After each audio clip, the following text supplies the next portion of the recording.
Bro, look at that scratched up 10-year-old sedan parked right next to that brand new luxury SUV. Just an absolute massive failure, right? Actually, no. You see a rusted out failure, but that faded paint? It might just be the ultimate psychological flex. Let's get right into this explainer. Okay, but let's be real for a second. Society looks at that rust bucket and immediately expects an upgrade. They see someone who is cheap, failing, or just totally stuck in life. Exactly. But psychology completely disagrees. Psychology sees total freedom, supreme confidence, and absolute stability. Today, we're breaking down exactly why keeping your old beater is actually a genius move. Let's jump straight into Section 1, the hidden status drop. So, researchers at the University of Michigan prove that our modern purchases are rarely ever about utility. Getting from point A to point B, literally an afterthought. The entire modern economy relies heavily on making you feel uncomfortable with perfectly good possessions. Wait, that's actually crazy. It's brilliant.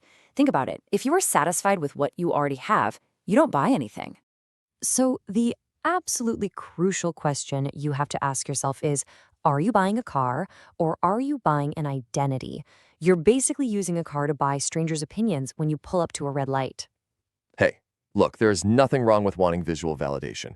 Pulling up to that stoplight, looking over, and knowing you look successful, that feels incredible. I literally do not care what psychology says. The rush of a brand new car is undeniably awesome. The smell, the tech, the way it drives, everything. Man, it is a completely engineered trap. Welcome to Section 2, the hedonic treadmill escapade.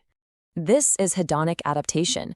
It's the psychological process where the extraordinary quickly becomes normal, and the excitement completely fades. You buy the car, you're absolutely thrilled, and then within days, your brain just adopts to the new baseline. That famous new car smell? It's a total illusion that vanishes fast, leaving you feeling totally empty. Okay, but here's the thing. The agonizing, absolute nightmare anxiety of getting that first tiny scratch on a brand new car in a packed grocery store parking lot, it is devastating. Your stomach literally drops. Meanwhile, an old beater gives you absolutely zero stress. Someone dings your door with a shopping cart, you don't even care. Exactly. You are literally paying for anxiety. The high of the new car lasts maybe 3 weeks, but those massive monthly payments, they last 72 months. Just look at this aggressive timeline. Month 1, you are flexing on everyone at the office.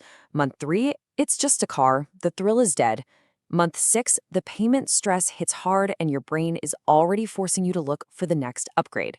Yeah, but that's just the price of playing the game, man.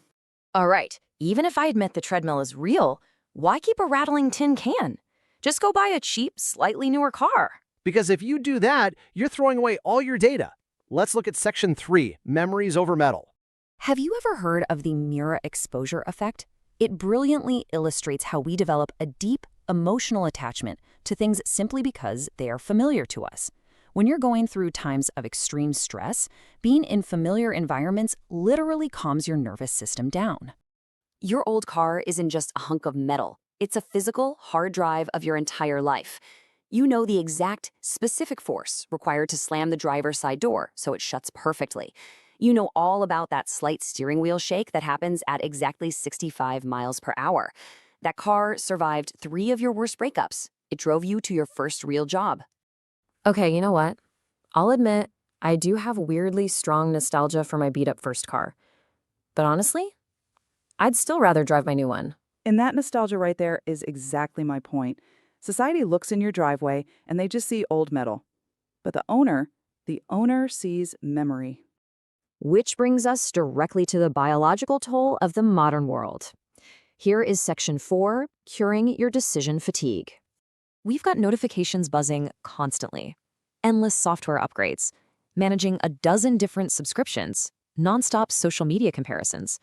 Society forces thousands of micro-decisions on us every single day, and it severely drains our mental energy. Wow, that is deeply relatable. I've noticed adults quietly shifting toward reducing their exhaustion as they get older.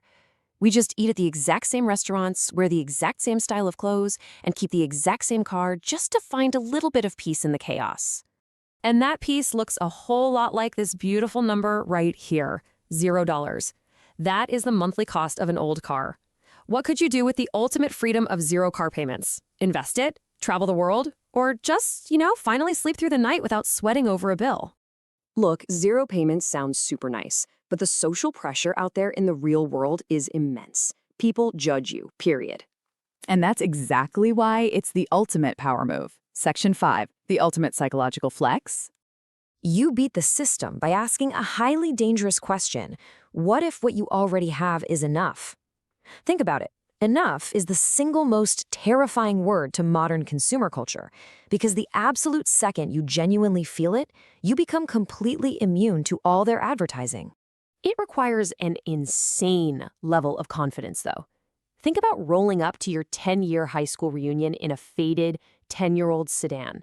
To genuinely not care what anyone in that parking lot thinks about your car, man, I don't know if most people can actually do that.